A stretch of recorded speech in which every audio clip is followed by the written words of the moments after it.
and throws it right on its butt.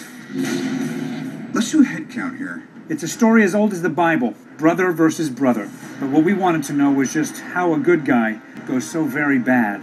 The amazing Tom Hiddleston plays Loki, the bad guy at the center of this superhero story. He is so bad, it takes a team of good guys to try to bring him and his evil alien friends down. That was the plan.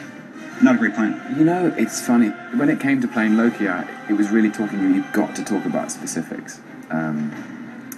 Because Loki isn't the Joker, and he isn't Dr. Octopus, and he isn't the Riddler, or, he's a very specific entity with very specific motivations. He wants power and status, and the reason he wants those things is because he's basically this damaged child. He's heartbroken because he has nowhere to call home. Guards! Guards, please help! The love-hate relationship with Loki. Can you talk a little bit about that? Because it's one of the most entertaining back and forths to watch. It's great. I mean, Thor's motivation for the film, obviously, is his brothers in there causing chaos, so it's a much more personal, journey for him. But it's good because it's built in something, that your sibling rivalry, which I can relate to in a healthy way. Mighty Thor! With all your strength! And what good's it doing you now, huh?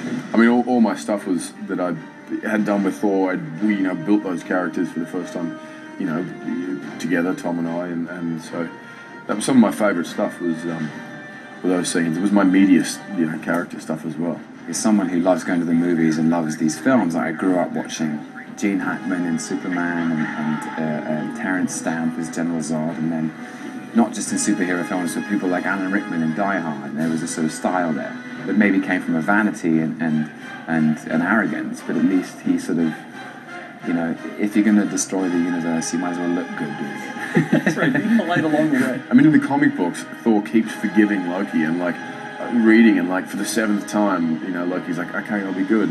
Cut to, I'm taking over the world again. And Thor's like, oh, you let me down. I'm like, you idiot. I mean, I wouldn't give him another chance. He's out. Lock him up. Loki may have his issues, but could it be that he is not the only one with a one-way pass to the dark side? Director Fury, I think it's time.